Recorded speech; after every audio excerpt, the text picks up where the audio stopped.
Hello weavers, આપ સૌને મારા જય શ્રી કૃષ્ણ. અધિક માસની કથાની સત્સંગ યાત્રાનો આજે 21મો દિવસ. આજે આપણે 21મો અધ્યાય લઈએ છીએ. તેનું નામ છે પુરુષોત્તમ પૂજન વિધિ. શ્રી વાલ્મીકી બોલ્યા, પ્રથમ કહ્યા પ્રમાણે ભગવાનની પ્રતિમા કરાવ્યા પછી અગ્નિમાં તપાવી તેમાં દેવપણું લાવવા માટે પ્રાણ પ્રતિષ્ઠા કરવી જોઈએ. નહીં તો એ કેવળ એક ધાતુ જ છે. માટે જમણા હાથે પ્રતિમાના બંને ગાલનો સ્પર્શ કરી તેમાં પરમાત્મા શ્રીહરિની પ્રાણ પ્રતિષ્ઠા કરવી. કેમ કે પ્રતિમાઓમાં પ્રાણ પ્રતિષ્ઠા જ્યાં સુધી કરી હોતી નથી ત્યાં સુધી એમાં પ્રથમની પેઠે સોનું વગેરે ધાતુઓનો જ ભાગ રહેલો હોય છે, પણ દેવપણું પ્રાપ્ત થતું નથી. એટલે પ્રાણ પ્રતિષ્ઠા કર્યા પછી જ તેમાં દેવપણું આવે છે. હે રાજા, બીજા દેવોની પ્રતિમાઓમાં પણ દેવપણું લાવવા માટે પ્રાણ પ્રતિષ્ઠા અવશ્ય કરવી જોઈએ. મંત્ર જાણનાર વિદ્વાને પુરુષોત્તમ બીજ મંત્ર વડે મંત્રોચ્ચારપૂર્વક પ્રતિમાના હૃદય પર અંગૂઠો અડાડી આ મંત્રોથી હૃદયમાં પણ પ્રાણ પ્રતિષ્ઠા કરવી. આમાં પ્રાણ પ્રાપ્ત થાવ, આમાં પ્રાણ વસો, દેવપણું સૂચવતી આ પ્રતિમામાં પ્રાણાર્પણ થાવ, એમ યજુર્વેદના મંત્રનો ઉચ્ચાર કરવો અને બીજા પણ વેદોક્ત મૂળ મંત્રો તથા અંગમંત્રો વડે પ્રતિમાના સર્વ અંગોમાં પ્રાણ પ્રતિષ્ઠા કરવી. અથવા જે દેવની પ્રતિમા હોય તે દેવના નામને ચોથી વિભક્તિમાં ઉચ્ચારી છેડે સ્વાહા પદ લગાડી તે દેવના સ્મરણપૂર્વક પ્રાણ પ્રતિષ્ઠા કરવી. પુરુષોત્તમાય સ્વાહા એમ બોલી પ્રતિમામાં પ્રાણ પ્રતિષ્ઠા કર્યા પછી પુરુષોત્તમ ભગવાનનું પૂજન કરવું. પ્રાણ પ્રતિષ્ઠા કર્યા પછી પુરુષોત્તમ ભગવાનનું નીચે પ્રમાણે ધ્યાન કરવું. જેમની છાતીમાં શ્રી વત્સનું ચિહ્ન છે, જેમની કાંતિ કાળા કમળની પાંખડી જેવી છે અને શરીરના 3 ભાગમાં વાંકા વળી જે સુંદર દેખાય છે, તે શાંત સ્વરૂપ શ્રી પુરુષોત્તમ ભગવાનનું રાધિકાજી સાથે ધ્યાન કરીએ છીએ. પછી દેશકાળનો સંકલ્પ કરી નિયમનિષ્ઠ થઈ મૌન ધરી પવિત્ર થઈને પુરુષોત્તમ ભગવાનનું 1650 વડે પૂજન કરવું. તેમાં પ્રથમ આવી પ્રાર્થના કરવી કે હે દેવોના દેવ ઈશ્વર, હે શ્રી કૃષ્ણ પુરુષોત્તમ, રાધિકા સહિત આપ અહીં પધારો અને મેં કરેલું પૂજન સ્વીકારો. એમ પ્રાર્થના કરી શ્રી રાધિકા સહિત પુરુષોત્તમાય નમઃ આવાહનમ સમર્પયામિ. શ્રી રાધિકા સહિત પુરુષોત્તમ ભગવાનને નમસ્કાર હો, હું આવાહન અર્પણ કરું છું. એ મંત્ર બોલી આવાહન કરવું. તે પછી હે દેવોના દેવ પરમેશ્વર, હે પુરુષોત્તમ, અનેક રત્નોથી જડેલું અને સોનાથી શણગારેલું આ આસન આપ ગ્રહણ કરો. એમ કહી શ્રી રાધિકા સહિત પુરુષોત્તમાય નમઃ આસનમ સમર્પયામિ. એ મંત્રોચ્ચારપૂર્વક આસન અર્પણ કરવું. પછી ગંગા વગેરે સર્વતીર્થોમાંથી મેં પ્રાર્થનાપૂર્વક આ જળ આણેલું છે, એ સુખકારક સ્પર્શવાળું છે અને આ પગ ધોવા સ્વીકારો. એ મંત્રોચ્ચારથી પગ ધોવાનું પાણી અર્પણ કરવું. પછી હે શ્રીહરિ, આપ ગોપિકાઓને આનંદ આપવા નંદ ગોવાળને ઘેર જન્મ્યા હતા, તે આપ રાધિકાજી સાથે આ મેં આપેલો અર્ઘ્યનો સ્વીકાર કરો. એ મંત્રોચ્ચારપૂર્વક અર્ઘ્ય અર્પણ કરવું. તે પછી હે ઇન્દ્રિયોના નિયંતા પુરાણ પુરુષોત્તમ, સોનાના કળશમાં રહેલું આ ગંગાજળ મેં આણ્યું છે, તેનું આપ આચમન કરો. એ મંત્રોચ્ચારથી આચમન અર્પણ કરવું.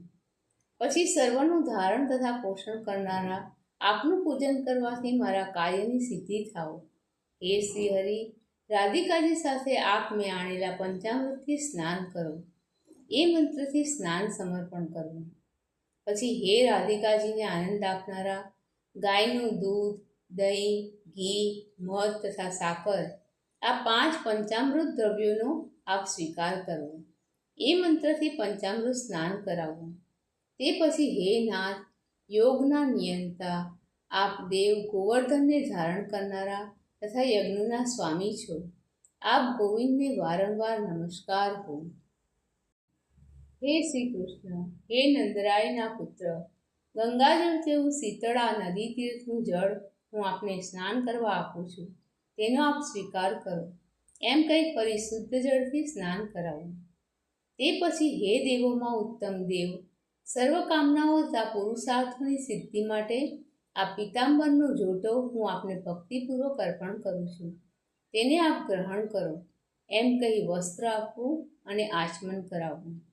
પછી હે દામોદર, આપને નમસ્કાર હો. સંસાર સમૃદ્ધિથી આપ મારું રક્ષણ કરો. હે પુરુષોત્તમ, ઉત્તરીય વસ્ત્ર સાથે આ જનોઈ આપ ગ્રહણ કરો. એમ કહી જનોઈ તથા આચમન આપવા. પછી હે દેવોમાં શ્રેષ્ઠ, આ સુખડનું ચંદન દિવ્ય, સુગંધી તથા અતિ મનોહર છે, તેને આપ પ્રીતિ માટે વિલેપન રૂપે સ્વીકારો. એમ કહી ચંદન ચડાવવું. પછી હે દેવશ્રેષ્ઠ, આ ચોખા કેસરથી રંગાયેલા હોય અતિશય શોભિતા છે, અને મેં ભક્તિપૂર્વક આપને અર્પણ કર્યા છે, માટે હે પુરુષોત્તમ, આપ તેનો સ્વીકાર કરો. એમ કહી ચોખા ચડાવવા. પછી હે પ્રભુ, સુગંધી પુષ્પમાળાઓ તથા માલતી વગેરેના સુગંધી પુષ્પો મેં પૂજા માટે આણ્યા છે, તેનો આપ સ્વીકાર કરો. એમ કહી પુષ્પો ચડાવવા. તે પછી હાથમાં પુષ્પ લઈ નીચેના ચોથી વિભક્તિ લગાડેલા પરમેશ્વરના નામો વડે જગતપતિના એક એક અંગની અનુક્રમે પૂજા કરવી. શ્રી નંદપુત્રને નમસ્કાર હો. હું ચરણની પૂજા કરું છું. એમ બોલી એક એક પુષ્પ બંને પગ પર ચડાવવું. શ્રી યશોદાના પુત્રને નમસ્કાર હો. હું બંને ઘૂંટીઓની પૂજા કરું છું. એમ કહી એક એક પુષ્પ બંને ઘૂંટીઓ પર ચડાવવું. કેસી દૈત્યનો નાશ કરનારને નમસ્કાર હો. હું બંને ઢીંચણોની પૂજા કરું છું. એમ કહી બંને ઢીંચણ પર એક એક પુષ્પ ચડાવવું. પૃથ્વીનો ભાર ઉતારનારને નમસ્કાર હો. હું બંને જાંગની પૂજા કરું છું. એમ બોલી બંને જાંગ પર એક એક પુષ્પ ચડાવવું. અનંતને નમસ્કાર હો. હું કેળનું પૂજન કરું છું. એમ બોલી કેળ પર પુષ્પ ચડાવવું. વિષ્ણુ સ્વરૂપ ધારણ કરનારને નમસ્કાર હો. હું લિંગની પૂજા કરું છું. એમ કહી લિંગ પર પુષ્પ ચડાવવું. પ્રદ્યુમ્નને નમસ્કાર હો. હું નાભિની પૂજા કરું છું. એમ બોલી નાભી પર પુષ્પ ચડાવવું. અનિરુદ્ધને નમસ્કાર હો. હું હૃદયની પૂજા કરું છું. એમ બોલી હૃદય પર પુષ્પ ચડાવવું. શ્રી કંઠને નમસ્કાર હો. હું કંઠની પૂજા કરું છું. એમ બોલી કંઠ પર પુષ્પ ચડાવવું. સમગ્ર અસ્ત્રો ધારણ કરનારને નમસ્કાર હો. હું બંને બાહુઓની પૂજા કરું છું. એમ બોલી બંને બાહુઓ પર એક એક પુષ્પ ચડાવવું. વાણીના સ્વામીને નમસ્કાર હો. હું મુખની પૂજા કરું છું. એમ કહી મુખ પર એક પુષ્પ ચડાવવું. કેશવને નમસ્કાર હો. બંને નેત્રોની હું પૂજા કરું છું.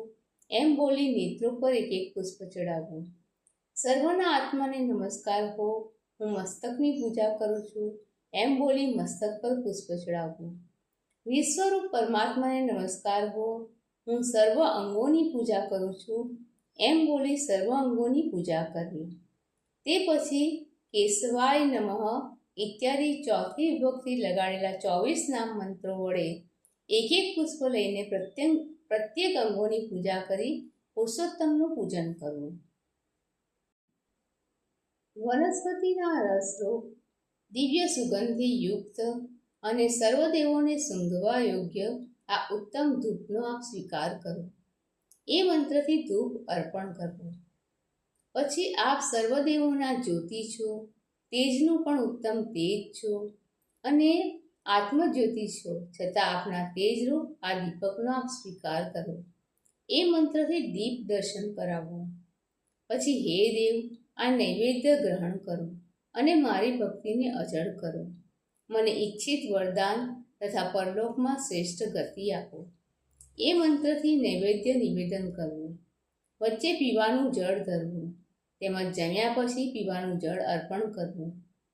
હે ઇન્દ્રિયોના નિયંતા, હે ત્રૈલોક્યના વાદ્યનો નાશ કરનાર, સોનાના કળશમાં રહેલું આ ગંગાજળ મેં આણ્યું છે, તેનું આપ આચમન કરો. એ મંત્રોથી આચમન અર્પણ કરવું. તે પછી હે દેવ, આ ફળ આપની આગળ મેં ધર્યું છે, તેથી મને દરેક જન્મમાં ઉત્તમ ફળની પ્રાપ્તિ થાવ. એ મંત્રથી શ્રીફળ ધરવું.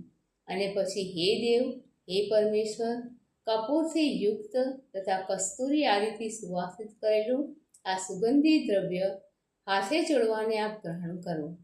એ મંત્રથી હાથે લગાવવાનું ગંધ દ્રવ્ય અર્પણ કરવું.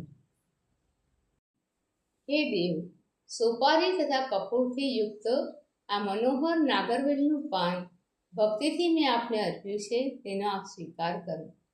એ મંત્રથી નાગરવેલના પાનનું બીડું અર્પણ કરવું. પછી બ્રહ્મદેવના ઘરમાં રહેનારું, અગ્નિના વીર્યરૂપ અને અનંત પુણ્યફળને આપનારું આ સોનું આપ દક્ષિણા રૂપે સ્વીકારો અને મને શાંતિ આપો. એ મંત્રથી સુવર્ણ દક્ષિણા આપવી. પછી શરદ ઋતુના કાળા કમળ જેવા શ્યામ, ત્રણેય ભાગે વાંકી સુંદર આકૃતિવાળા, દેવોના પણ ઈશ્વર તથા શ્રી રાધિકાજી સહિત એવા શ્રીહરિની હું આરતી ઉતારું છું. એ મંત્રથી આરતી ઉતારવી. પછી હે જગતના નાથ, રક્ષા કરો. હે ત્રૈલોક્યના નાયક, રક્ષણ કરો. આપ ભક્તો પર કૃપા કરનાર છો, માટે મારી પ્રદક્ષિણા સ્વીકારો. એ મંત્ર બોલતા જઈ ભગવાનની પ્રદક્ષિણા કરવી. અને પછી હે નાથ, યજ્ઞોના ઈશ્વર, યજ્ઞોને ઉત્પન્ન કરનારા, યજ્ઞોના સ્વામી, આપ દેવને વારંવાર નમસ્કાર હો. એ મંત્રથી મંત્ર પુષ્પાંજલિ અર્પણ કરવી. તે પછી જગતના ઈશ્વર, જગત સ્વરૂપ, જગતને ઉત્પન્ન કરનાર તથા જગતના સ્વામી, આપ ગોવિંદને વારંવાર નમસ્કાર હો. એ મંત્ર બોલી શ્રી પુરુષોત્તમ ભગવાનને નમસ્કાર કરવા. તે પછી હે દેવોના પણ ઈશ્વર, મંત્રરહિત, ક્રિયાશૂન્ય તથા ભક્તિ વિનાનું જે કંઈ મેં પૂજન કર્યું હોય તે તેવું મારું પૂજન પણ હે દેવ પરિપૂર્ણ થાવ. એ મંત્રથી પુરુષોત્તમ ભગવાનની ક્ષમા માગવી. પુરુષોત્તમાય સ્વાહા એમ સ્વાહા પદ અંતે લગાડી નામ મંત્રો વડે દરરોજ તલનો હોમ કરવો. તેમજ આખોય પુરુષોત્તમ મહિનો ભગવાનને પ્રસન્ન કરવા અને સર્વ પુરુષાર્થરૂપ ફળની સિદ્ધિ માટે ઘીનો અખંડ દીવો રાખવો. મંત્રોચ્ચારપૂર્વક જનાર્દન ભગવાનને નમસ્કાર કરી જે કંઈ અપૂર્ણ હોય તેને સંપૂર્ણ કરી સુખેથી રહેવું. એ પ્રમાણે પૃથ્વી પર મનુષ્ય જન્મ મેળવી જે મનુષ્ય પુરુષોત્તમ માસ આવે ત્યારે વૈષ્ણવ ગુરુ કરી નવા મેઘ જેવા શ્યામ શ્રી પુરુષોત્તમ ભગવાનનું રાધિકાજી સાથે ભક્તિ તથા હર્ષથી નિત્ય પૂજન કરે છે, તે આ લોકમાં સમગ્ર અતુલ સુખ ભોગવી મરણ પછી પરમપદને પામે છે. ઇતિ શ્રી બૃહન્નારદીય પુરાણ વિશેના પુરુષોત્તમ મહાત્મ્યમાં પુરુષોત્તમ પૂજન વિધિ નામનો 21મો અધ્યાય સમાપ્ત. દર્શક મિત્રો, આપ સૌને મારા જય શ્રી કૃષ્ણ. ફરીથી મળીએ અધિક માસની કથાની સત્સંગ યાત્રામાં નવા અધ્યાય સાથે.